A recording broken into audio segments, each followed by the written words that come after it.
दोस्तों आज से हम लोग एक नई नोवेल शुरू करने जा रहे हैं। जॉर्ज ऑरवेल की नोवेल है 1984।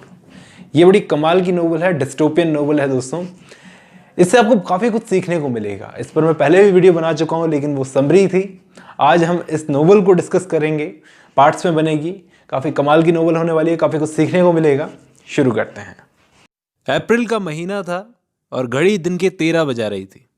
अब आप सोच रहे होंगे कि भाई ये 13 कब बजते हैं घड़ी में, तो इस नोवेल के हिसाब से बजते हैं। अभी देखना क्या क्या होता है आगे। एक आदमी है विंस्टन स्मिथ। इस कहानी में ये आउटर पार्टी में एक छोटे दर्जे का क्लर्क है जो अपनी सीढ़ियों पर चढ़ रहा है, अपने फ्लैट की सीढ़ियों पर अपना काम छोड़ छाड़ के। इस डिपार्टमेंट में ये काम करता है, उस डिपार्टमेंट का काम छोड़ छाड़ के ये ऊपर जा रहा है डायरी लिखने के लिए। डायरी लिखने के लिए जिसे इसने चुपके से एक कबाड़ी की दुकान से, लंदन की एक कबाड़ी की दुकान से खरीदा था। अब आप ये सोचोगे कि चुपके से डायरी क्यों खरीदी और डायरी लिखने के लिए काम छोड़ने की क्या ज़रूरत है। अभी इस विंस्टन की उम्र 39 साल है और ये ब्लू कलर की पार्टी यूनिफॉर्म इसने पहन रखी है। धीरे धीरे ऊपर चढ़ता है ताकि आवाज़ बिल्कुल भी ना हो। जैसे जैसे ये ऊपर चढ़ रहा है, इसके साइड में एक बड़ी सी पिक्चर है जिसमें बड़ा सा पोस्टर टाइप का बना हुआ है। एक आदमी का बड़ा सा चेहरा बना हुआ है जिसकी बड़ी बड़ी मूछें हैं। इस आदमी का नाम है बिग ब्रदर और पोस्टर के नीचे एक लाइन लिखी हुई है, big brother is watching you. Big brother आपको हमेशा देख रहे हैं। कौन है ये बिग ब्रदर, बताऊंगा।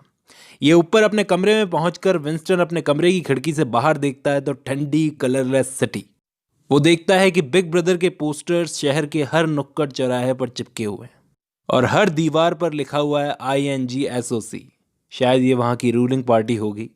और एक हेलीकॉप्टर हमेशा ऊपर की तरफ हवा में उड़ रहा है, बिल्डिंग्स की विंडोज के पास लोगों की जासूसी कर रहा है कि लोग अपने घरों में क्या कर रहे हैं। इसलिए अब इसे पता है कि जो भी करना होगा बहुत ही सावधानी से करना होगा।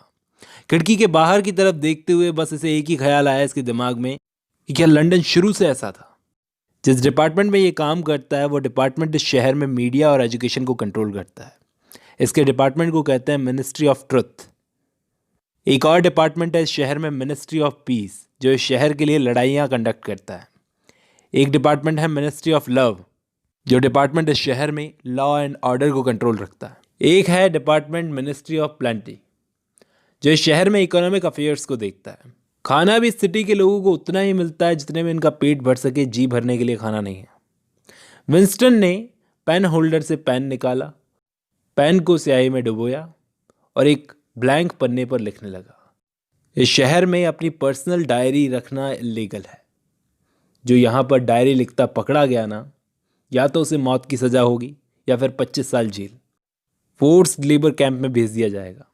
जिस दिन ये डायरी लिख रहा है उस दिन 4 अप्रैल 1984 का दिन है। डायरी लिखते वक्त ये बड़ा नर्वस सा फील करता है। लिखता है, मैंने कल रात को एक मूवी देखी जिस फिल्म में एक शिप था जिसको एक हेलीकॉप्टर ने ब्लास्ट कर दिया।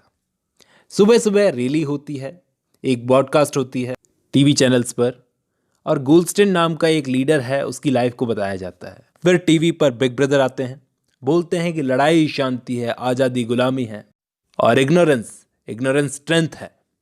ये चीज़ें न चाहते हुए भी यहाँ इस शहर के लोगों को सुननी पड़ती है।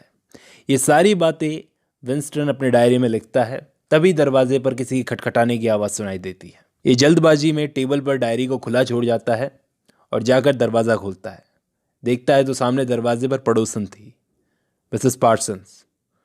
बोली, विंस्टन, मेरी बर्तन धोते वक्त नाली जाम हो गई है, क्या तुम खोल दोगे प्लीज़।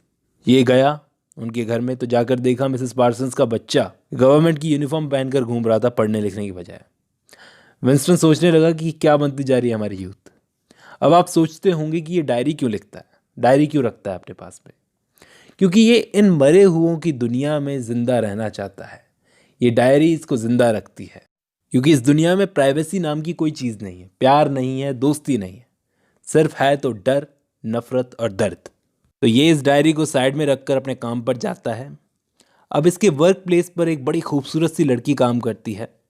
उस लड़की का नाम तो इसे नहीं पता, ये सिर्फ ऐसे जानता है काले बालों वाली लड़की जो रोज़ रात को इसके सपने में आती है, उसका सपना देखता है। वो लड़की इसकी तरफ बढ़ती है, अपने कपड़े उतार ही रही होती है, तभी ज़ोर से इसकी सीटी बजती है। सीटी मतलब कि एक बड़ी ज़ोर की सीटी बजती है गवर्नमेंट की तरफ से, ये इसको नींद खुलवाने के लिए। ऐसे ही इसकी नींद खुलती है। ऑफिस वर्कर्स इसको रोज़ सुबह ऐसे ही उठाते हैं, ऐसे ही जगाते हैं। इस दुनिया में पर्सनल बातें कोई नहीं करता, कोई किसी से दोस्ती नहीं रखता, कोई किसी से मतलब नहीं रखता, कोई किसी से प्यार नहीं करता। सब यहाँ पर ऑफिशियल बातें करते हैं और इसे सबसे ज़्यादा नफरत है इस चीज़ से। इनसे इसको नफरत है क्योंकि इनसे इसकी सोच कभी नहीं मिल सकती, क्योंकि इस देश की गवर्नमेंट ने हिस्ट्री की सारी बुक्स जला दी और ये हिस्ट्री अपने हिसाब से लिखते हैं। ये खुद पार्टी के लिए प्रोपेगेंडा फैलाने का काम करता है, न्यूज़ आर्टिकल्स लिखने का काम करता है। ये सिर्फ पार्टी के बारे में लिखता है, पार्टी की तारीफ़ें करता है, बुराई कभी कर नहीं सकता क्योंकि इसको ऊपर से ऑर्डर आते हैं। और इस टास्क को, इस काम को बोला जाता है कि हम सुधार ला रहे हैं। सारा media, books, films, photographs, newspaper, सब में सुधार किए जा रहे हैं। ये बताने के लिए पार्टी का नज़रिया एकदम सही है। पार्टी जो भी करती है पब्लिक के फेवर में करती है। पार्टी कभी गलत सोच ही नहीं सकती। अब कुछ समझदार लोग जो ये नोवेल सुन रहे हैं वो ये फील कर सकते हैं कि ऐसा कुछ आज कई सारे देशों में होता है, प्रोपेगेंडा फैलाने का काम। मैं किसकी बात कर रहा हूँ अब आप समझ जाओ। ये जिस मिनिस्ट्री में काम करता है उस मिनिस्ट्री का काम बहुत ही बड़ा और फैला हुआ है। उसका काम है सनसनीखेज नोवेल्स, पोर्नोग्राफी छापना, एक तरह से लोअर क्लास के एंटरटेनमेंट के लिए। पब्लिक को अलग अलग तरीक़ों से एंटरटेन रखना ताकि पब्लिक को ये कहीं महसूस ना होने पाए कि उनका शोषण हो रहा है। ऐसा भी कई देशों में होता है, गवर्नमेंट्स करती हैं। अब कई देशों में आप समझ जाओ मैं किसकी बात कर रहा हूँ। अब इसके आगे क्या होता है कहानी में हम देखेंगे नेक्स्ट वीडियो में।